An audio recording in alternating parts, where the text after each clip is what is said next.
So hello MCM Liverpool, this is Sam Jones, aka Flash Gordon. Let's give it up for him. Come on now. Woo! So Sam, how have you been? Very well. Good Christmas period? Yes.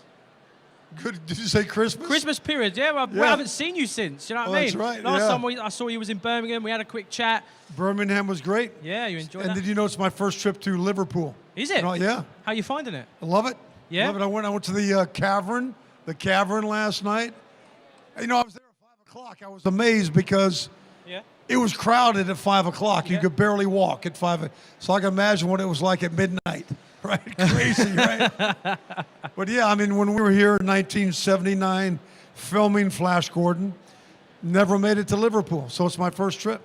And you're enjoying it so far, which is absolutely love it. Brilliant. How's Con been for you so far? Oh, big turnout. Yeah? Just like this right here. Big turnout. Love it. Yeah. Always show up, these guys, MCM.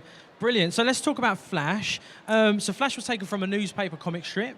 Did you ever, on comic strips in general, they made some comics, originally drawn by Alex Raymond.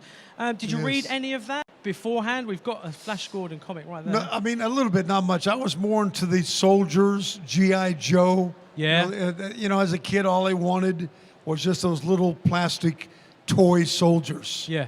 And then, of course, as the years went by, that's all I wanted as well. No, that's as the years went on, and I got hired, got cast in Flash Gordon. Then I started reading about the character. Yeah. Yeah. But you did some research. You told me. I've done a little bit of research on other roles that you've done, which is really good. I'm really quite intrigued. There's one in particular which we're going to get to, which we'll get there. But was there anything in the comic strips? Because you only said you read a couple, but was there anything that you personally thought that should have been in Flash, like that you read? No, or were you kind of happy with how the script stood? I thought Lorenzo and Dino and Mike Hodges captured what I call the purity of Flash Gordon. Yeah. You know, it's one of the few superheroes who does not have superpowers. Yeah. He has to rely on what most of us rely on. You know, either our wit or our athleticism, or both. Well, he was an American football player, wasn't he? Yeah. Well, that's. But the original Flash Gordon was a polo player. I don't know if you knew that. No, I didn't. You know, actually. horseback, yeah, the big stick, mallet. Boom, the mallet, Yeah. And but so they just brought it up to date in 1979. Quarterback New York Jets. Yeah. Well, there's a good fight scene where he is actually doing a kind of quarterback role and doing the running. That's right. A good fight scene. So did you have to get into really good physique, should I say, for this role? I get asked that a lot, but, you know, I was 24 years old. Yeah. I think we could take most 24-year-olds, and they just do it. You know, they don't have to worry about bumps and bruises. Of course, I was just getting out of the Marine Corps. And I played semi-pro football. I played Marine Corps football and then semi-pro football. So I was already pretty much, I could take all the bumps and bruises and all the fight scenes, Yeah. So did you do... But now at my age of 62, I'll do a few fight scenes, but I'm not going to tumble and roll and do fire gags and all that craziness. No. So when that stuff happens, you just get that guy that's standing in the corner ready. That's Come right. in. Yeah. Come in, man. You do that. Yeah. How long did it take to choreograph each fight scene?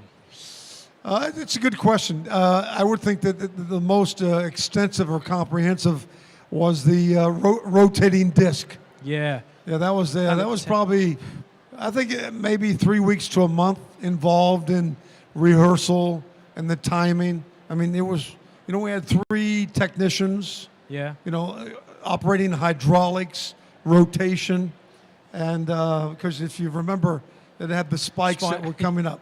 Now, the tips of the spikes it was a hard rubber. Yeah. But the shaft was still metal. So, you know, we tumbled and rolled, and they had to make sure they were pushing the right button, otherwise we would get, you know. And then we had then Timothy and I had the other dynamic of bullwhipping each other. Yeah. And I mean, they actually hired a bullwhip master. Okay, that sounds kind of to teach us how to use a real bullwhip. So Timothy Dalton and I, is he up on the screen? Where is he? Well, he's back there somewhere. Yeah. So we had an agreement. Okay, these are real bullwhips. We're going to fight. We're going to make this look real. but let's be careful. Let's not actually whip each other. Yeah. So, you know, there's that thing over the years, for many, many years, the Yankee and the Brit, you know?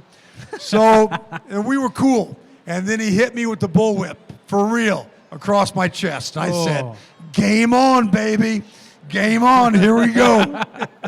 It was great. So there was a bit of realism there as well. Well, I was about to say, was there any bumps and bruises during either choreographing? Yeah, but again, we're in our 20s. Yeah, so it's... You can get bumped and bruised all day long. Yeah. I mean, you're not going to feel it until the end of the day. Yeah. So, you know, just get in a bathtub full of ice and go back the next day. You know, that's all Patched you do. up, go on with it. But if I did that now, no, I'd be in a bathtub of ice for a month, okay? You know? But we were talking about that scene beforehand. We were saying with the spikes coming out for, we said that CGI would play a major part in today's filming in that scene if it had to be made today. Yeah. Which, to be quite fair, hats off to you for doing that and doing that kind of bits and bobs that was dangerous, really, in a sense, when you said about it, with the shafts being so solid and the rubber tips being so, you know. Well, and I left out the third or fourth or fifth dynamic. When the disc was rotated to its highest elevation, that was about 30 feet. So I knew we were going to fall a lot, which we did. And, you know, we were using boxes back then. Oh, yeah. The English stuntmen would stack offset stacked boxes.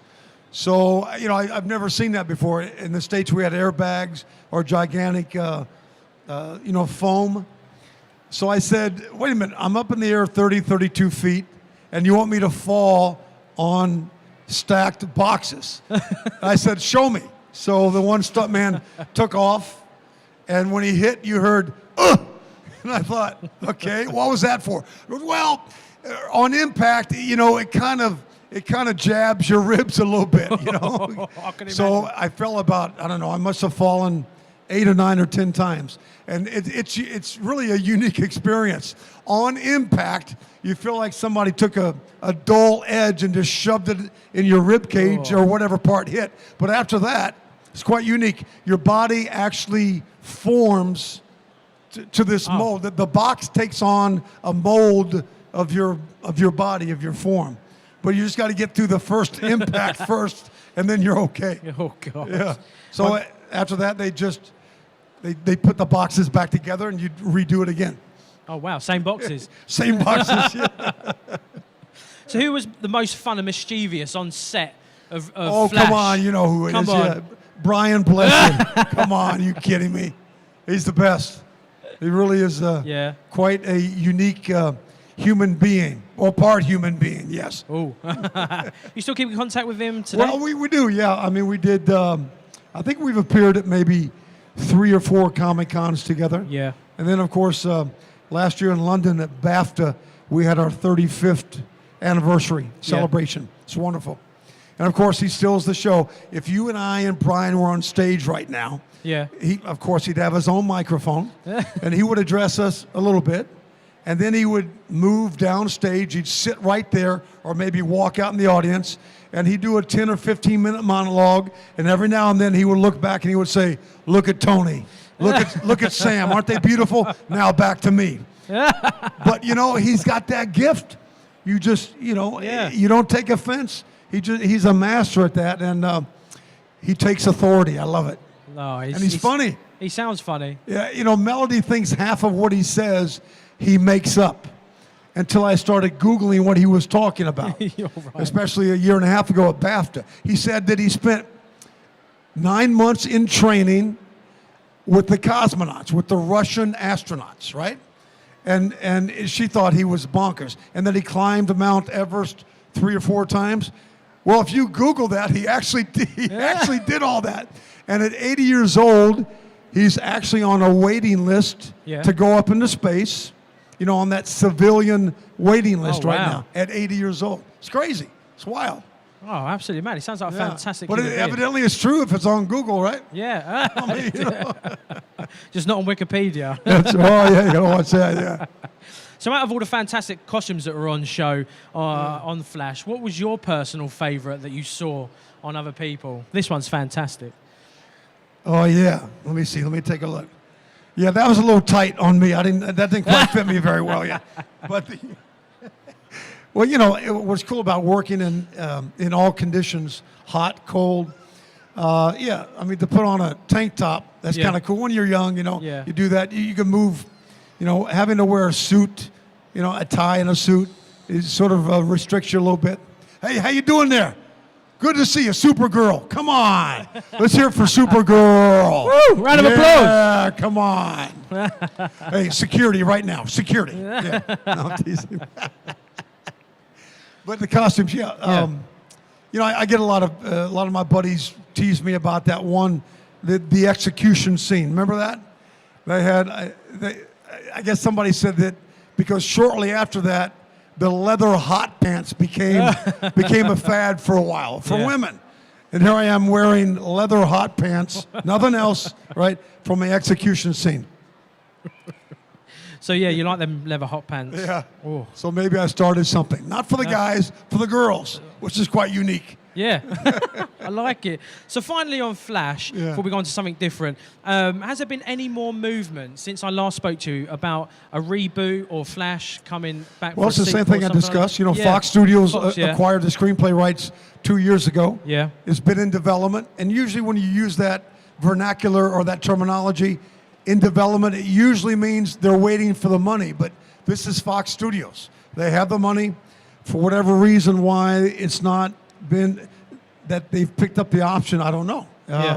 But I met with Matthew Riley 2 years ago when he bought the rights. He's the VP of production of Fox Studios. So hopefully it goes through. If not, then I hope I'm put into a position to acquire the screenplay rights. And, you know, as we say in America, get her done. Yeah. Get her done, man. You know?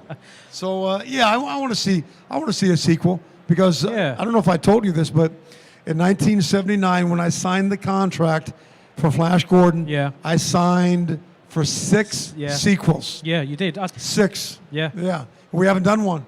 No, have you seen any scripts whatsoever? You've seen no scripts? I've seen scripts over the years, you know, by, you know, I don't know. Have you seen? Is there any elements you can tell us about them scripts, or would you rather? Oh no, just... I haven't seen that script. No, I no. haven't. No, I mean, there's really nothing to talk about. No. I mean, if anything is in development, that's just another fancy word for, you know, it's confidentiality. That, we can't talk about it.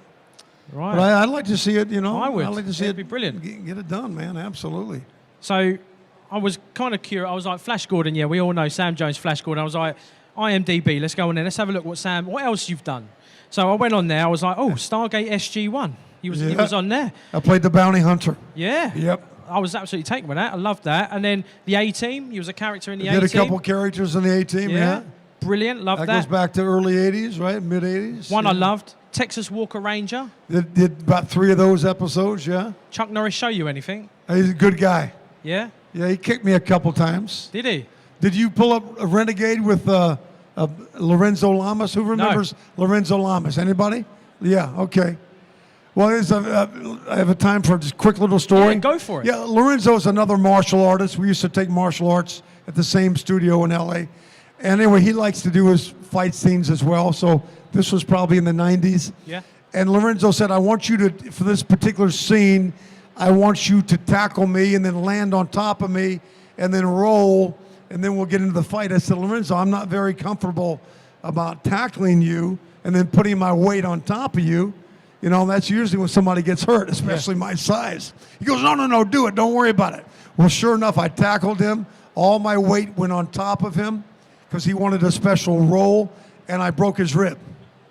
And he went to the hospital, and we couldn't do the scene. So, so it's just it's just a little indicator or a red flag when you know something's going to go wrong. Don't do it. Don't or go change into it. that. Change it up.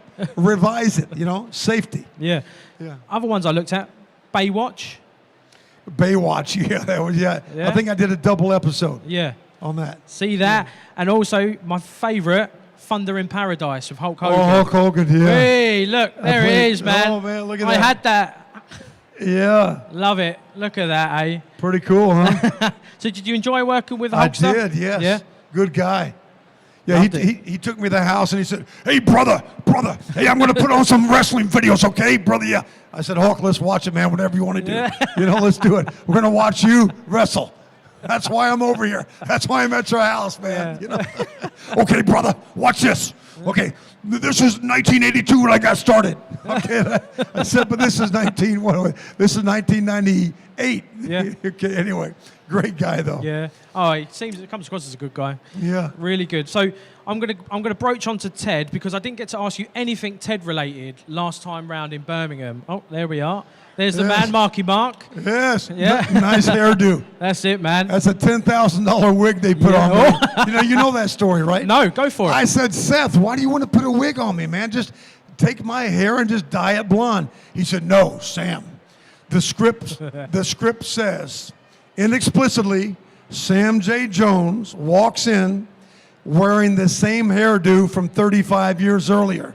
I said, "Okay, yeah, that makes sense. So if you got the money, spend 10 grand for a nice wig, I guess, So, that was what that was all about. Did you wear the wig home? No, but you know what's funny? A lot of people these days are nicking things. That's how you say that? Steal? Steal it, yeah. Nicking things off the set, the costumes without asking permission. Yeah. So when they called me back, was it a year and a half later, to do Ted 2, they said, "By the way, do you have our wig?" I said, "No, why would I have the wig? Okay, it's 10 grand. You took it from me." He said, "Well, somebody's taken it. Someone's nicked it." So then they went out and they bought another one, $5,000 wig. So they got about 15 grand in my hair for Ted and Ted 2. And for the stunt double, you ready for this? I think they paid 10 quid, 10 pounds. Seriously, for the stunt double's wig, all right? So did you have a lot of fun on set when you was filming Ted and Ted 2? Yeah. Yeah? Who was the funniest on set? Was Mark all right, Mark Wahlberg? No, Mark's a great guy, very humble guy. A lot of people don't know that. Yeah. Sometimes I hear these stories, "Oh, he's not very nice." And so I said to them, I said, "Well, how did you meet him?" "Well, I walked on the set. I was a friend of a friend of a friend, and he was in the corner just being by himself, and he wouldn't smile at me." I said, "Let me explain something to you." I said, "When you walk onto a movie set, we are working, okay? We're focused on our task at hand. It's like me showing up at your office to watch you work all day long, okay?" Yeah. So that's just another misinformation or gossip when you hear that kind of stuff. Yeah. So-and-so's rude or nasty. No, I spent all those weeks with Wahlberg, humble guy. He's just, like a lot of us, we're just focused. We're not there. That's why I stopped years ago. In the early years, I used to bring my family or my kids on the movie set, And now I will say Seth MacFarlane, the director, didn't have, I think, a Friday or Saturday was family day. Yeah. It was a light day. Bring your family. But in the early years, I used to bring my kids, and I thought to myself, why am I always here? I'm trying to focus on this job right now, delivering what I'm supposed to do with a spirit of excellence. And my brain kept saying, "Oh, how's my wife? How's my kids? Are they okay?" Well, we should never do that. So I stopped doing it. And guess what? I got liberated from the distraction, Yeah. And now I'm focused, and that's what you should do, And I won't show up at your office either. Well, I am at your office right now. Well, you're at my office, working. Yeah, we're You're watching me work. I'm watching trying to your focus, work. Sam. Yeah. So I've got one more question for you, Sam, before you leave this stage. Basically, are you a Doctor Who fan? Do you know Doctor Who? Yeah, I'm learning more about that because I just started doing these conventions. Yeah. And all I can tell you about Doctor Who is not just here in the UK, but in the States, he is huge. Yeah. Well, the show is huge. Yeah. Yeah, it is. and it's a massive show. I mean, everywhere I go, even in the States, there's that big blue telephone booth. Yeah, right? there is, yeah. I mean, it's like it's following me everywhere. It's amazing. So the latest Doctor, Peter Capaldi, Yes. he's vacating his Yeah, role. yeah, He's been a Doctor. Yes. So basically, what I'm thinking is, you'd be quite a good fitting for the Doctor. Would you play him? Well, of course I would. Yeah. You would? How would you play him? Well, I could just play him like I could play him. A British it would accent? be pieces and whatever it takes. Yeah. Or maybe make him a Southern boy. That Yeah, work. go for A it. Southern boy from Tennessee or Arkansas, man, or Texas. But yeah, no, I'm just a huge following, really. I mean, wherever I go. This year I've been to. I was in Belgium 2 weeks ago. Big following there. Last year I did 30 Comic Cons. Yeah. And huge following out there as well. Yeah. Wow. All the different actors. Oh, no matter what type of part they have on Doctor Who, there's a huge fan base for them. Yeah. Well, Sam, it's been an absolute There pleasure. it is. Are we done? Are you getting rid of me? There you go. You need to jump in there, and then you're going to be back over there signing pictures, my man, and meeting fans. I'm going to my table right now. Yeah. Yes.